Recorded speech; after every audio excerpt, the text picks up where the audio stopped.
Hey, welcome back to the channel. In today's video, I'm going to be doing a quick overview of how I built this sliding door right here and why I did it. Really just to kind of section off this space from the light in there that makes the TV almost unwatchable in here during the afternoon hours because of where the sun's at. Pretty easy construction. It was made out of 2x6s, 2x4s, and pine boards.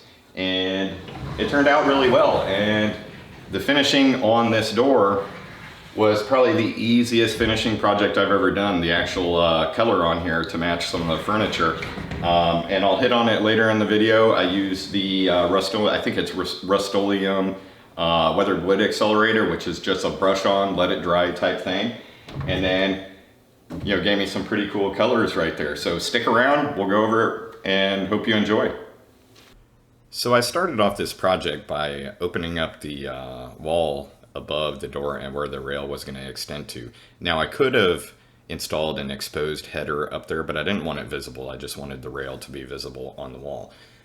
So I just busted out the oscillating tool, cut the length that I needed, and you'll see there's button magnets on the wall there. I like to use those to find the existing screws through the drywall. They work really good. So I knew there was a header above the door, but what I needed to do was extend that header out. And I continued opening up above the door because I didn't know what the header looked like up there and the condition of it. Builders vary pretty significantly how they the quality of their builds. So what I'm doing here is I marked out the length of the I think it was a 2x8 that I was installing in this section of the wall there. Now, since I had only opened up so much of the wall right there, it was kind of difficult to get in and cut out the sections that I needed to install the new header for the rail. So you'll see I'm using a combination of jigsaw, a sawzall to cut out the bulk of the sections. And then what I'm going to do is go back with a mallet and chisel and kind of clean up everything.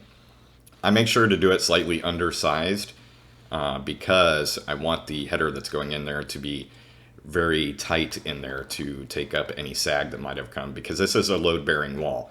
So definitely being careful not to take too much out to create any sag. But when I actually kind of pound the header piece in there, it's going to kind of support that weight a bit better instead of just taking the sag. So you'll see I'm cleaning up the kind of sections here. It doesn't have to be perfect, so don't judge me too hard on my chisel work right here. I'm not the best with it, but I'm just trying to make sure that the header is going to sit flush in there. So when I replace the drywall and patch everything up, that it's not too noticeable, if at all. So you can see I'm actually having to, even though it's on time lapse here, having to pound significantly to get that in there. So nice tight fit to take up any sag that might have occurred. And then just fastening it on there. Here I am closing up the drywall right here with the old pieces. And I am definitely not a drywall guy, but I do my best here and try to get everything smoothed out. After I put the pieces back up there, I actually trim a little V-channel on the edges of the drywall. Number one, to remove all the pieces that were hanging off from cutting it, plus to kind of give an area for joint compound to go in there and kind of give a little bit better bond. So now back to the putty part, sanding it down. Putty, since there's so much shrinkage, I actually had to go back a few times and kind of smooth everything out, sand. I wish at this point that I had kind of looked at the wall and stuck a long level up there, because houses nowadays, none of the walls are really that flat. There's kind of a curve to the wall. And as much as I like to think I might have been able to fix it during this step, there really would have been no way for me to do it without adding a lot of joint compound over the wall to kind of smooth out the curve, which just is not the way to go. You don't want to put a lot of joint compound because you're eventually going to get a crack on a big section like that.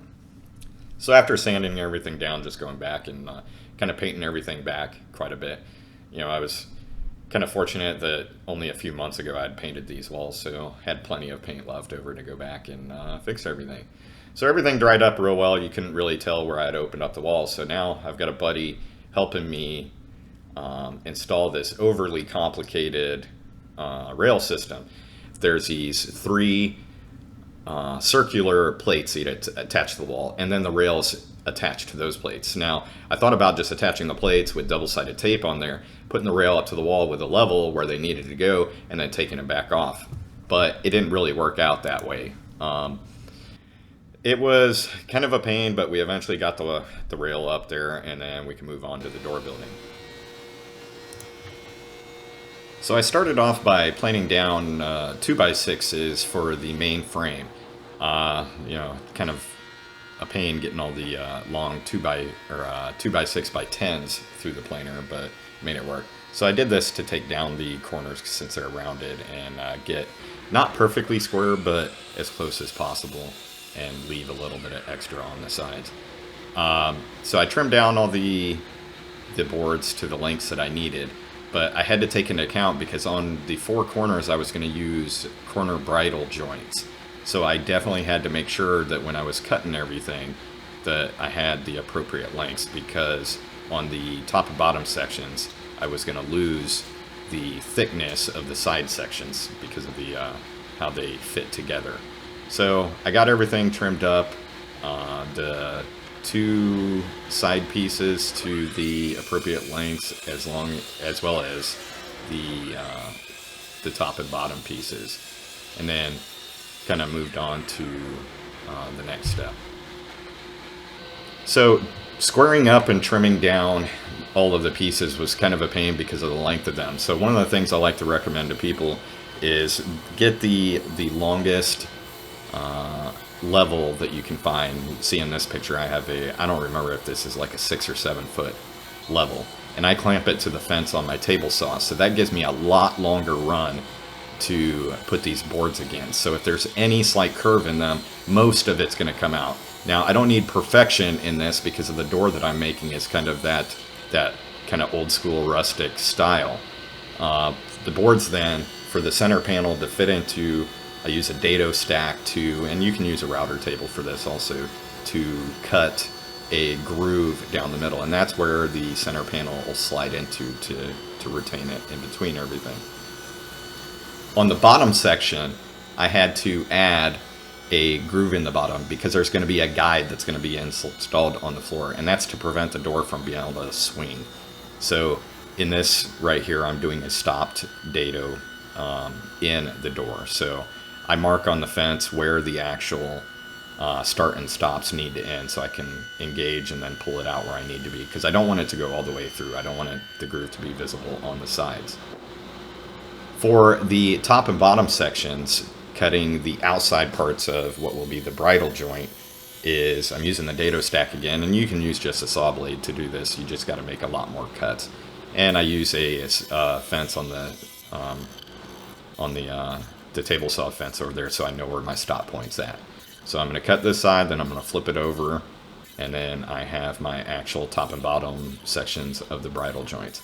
Unfortunately, I do not have the video from where I actually cut the opposing parts of the joint. So with the help of a friend, I use a bandsaw to run them up in there, a bunch of slices into it, and then just use a mallet and chisel to pound out the sections. Those sections were way too long to do on the table saw, so there's many different ways of doing it, but that's what worked for me.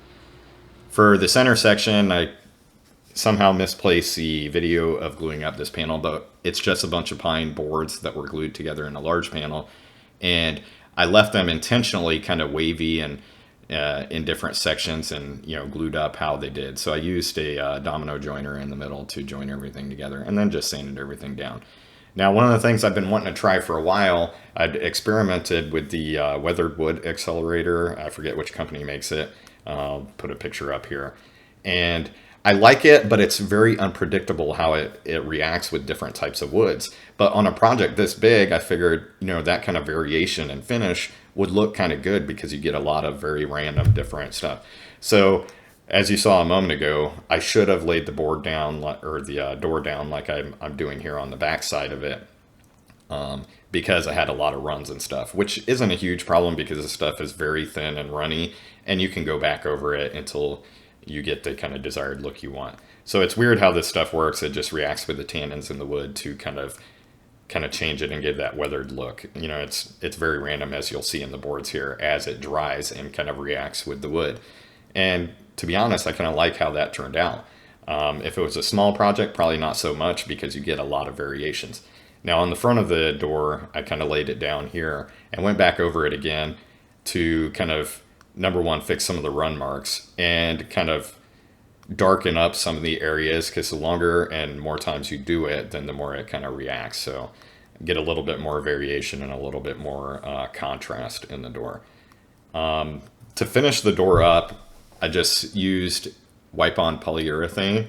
I like using it because it's really thin, and then I go back with a rag and just wipe off the kind of residue, and it leaves a nice matte finish without looking plasticky, which is definitely something I didn't want for this. So for installing the hardware, this door, the hardware set came with these threaded inserts, which I thought was actually a nice touch rather than just screwing directly into the wood. Threaded inserts typically hold a lot better. So these things just, you know, drill out and thread right into the wood, and then the actual hanging brackets, the rollers, screw directly into those inserts. So pretty solid insulation for the rollers, and you know, this rail system was kind of a pain in the butt, but and you'll see here in a moment what one of the things I'm talking about. So the floor guide recesses, so I have vinyl plank floors, so it was easy enough to take a multi-tool and a box knife to cut out the second mark and cut out the section where it installs in the floor. And thankfully it was the correct height recessed into the floor, so it doesn't sit, the bracket doesn't sit proud. You see some discoloration on there, and that's because I had to weld the back of it, because of course Chinese stuff, it broke off, the threads were poor, but I was able to fix that with a couple little welds on the back of it. So I had a buddy move this in here, but this day that I was kind of filming this, everybody was pretty much gone for the day, and I really wanted to get it back out there and hang it. So what I'm using here, you see on my that I have strapped to me right there, are those mover straps that they use to move large appliances and stuff, usually a two-person thing. But if you wrap the straps around something and use your hands like I'm holding it on the top there, friction will keep it from rotating around there, and you can typically lift a lot bigger things. So this door, you know, I'm only 5'3", I'm a pretty small dude, so it was a little bit of a workout, but I managed to get it out there, and then of course finagling it around the furniture to get it stood up here in its spot without doing too much damage to the wall there. And then it's a balancing act to get it over there. Yeah, I could have waited a day or two until somebody was able to come by, but I was able to get it done. Probably not the smartest thing to be wearing flip-flops while doing this either, so probably should have put on shoes, but YOLO, I guess. But got it hung up there, and then just moving on to finishing.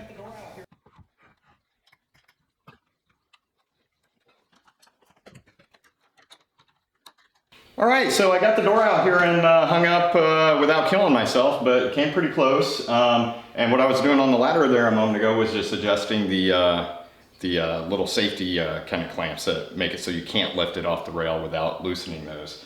But as you see right here, it sits on there well and rolls pretty smooth. Got the stop set there, so as far as I want it to go. And like I said at the beginning of the video, is really just did this because I wanted something to fill up that wall right there. Plus the way my house faces right there is in the afternoons. Later, you know, it's about 1 p.m. here right now.